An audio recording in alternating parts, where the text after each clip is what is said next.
Okay, let's dive right into our first module titled Legal and Ethical Considerations. Let's start with the second of those two topics, ethics. As a cybersecurity professional, you should never use the skills or concepts that you learn either in this course or in any other resource to act maliciously against another person, company, or application. The golden rule mostly applies here. Do unto others as you would have them do unto you. And I'm pretty sure you never want someone attacking your web application. So ethics is pretty easy. Let's talk about the legal considerations that you need to keep in mind as a penetration tester. First and foremost, you need to understand your local laws and regulations. The FBI will not accept ignorance of the law as an excuse if you accidentally commit some sort of felony. You should always get the expressed written consent of your customer, your boss, or whoever it is that owns, number one, the website or web application that you plan to attack, and number two, the owner of the underlying infrastructure or web server. Let's talk about some examples. Let's say that you have a customer whose web application is hosted in AWS. The first thing you should do is look up the terms of engagement for security testing at AWS.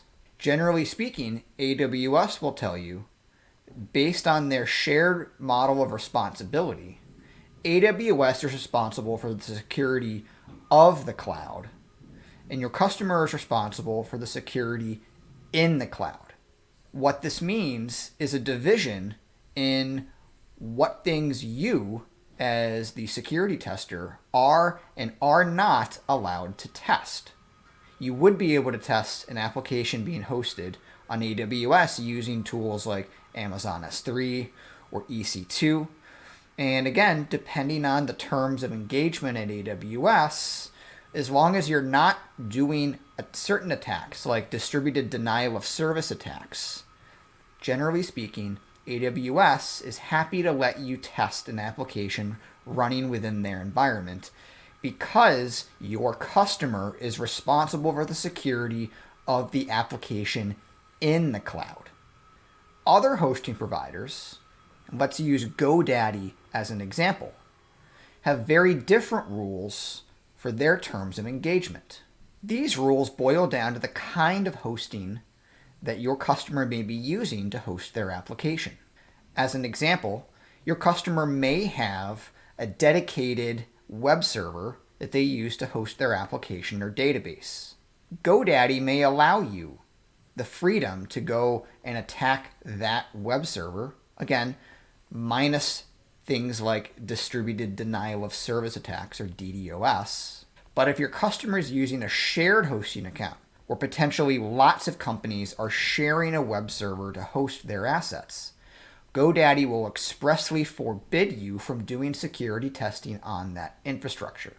I cannot emphasize this strongly enough. Look up the terms of engagement for the hosting provider who is responsible for the underlying infrastructure of the cloud or web server or whatever technology that your customer is using. You must have their permission in addition to the owner of the application, who is presumably your customer. The FBI will not be amused. Ignorance is not an excuse. Please don't do anything stupid. So the question becomes, how do we know what is in scope for our security testing? The answer to this question should again be expressly documented, written down between you and your customer. If you plan on attacking the authentication mechanisms built into the application, that should be included within the scope of the planning document for your penetration test.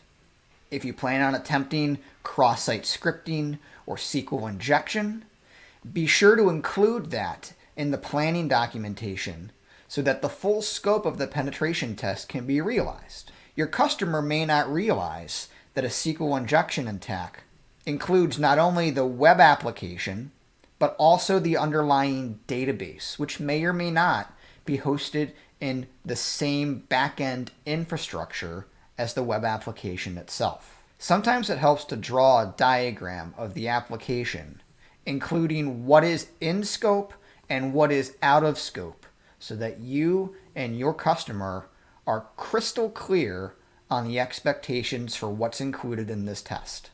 That planning document and the scope are going to serve as your get out of jail free card should anything go sideways during the test. You don't want to be left holding the bag if something goes sideways during a penetration test, where you could be held financially responsible as well as legally responsible for any negative side effects that happen as a result of your security tests.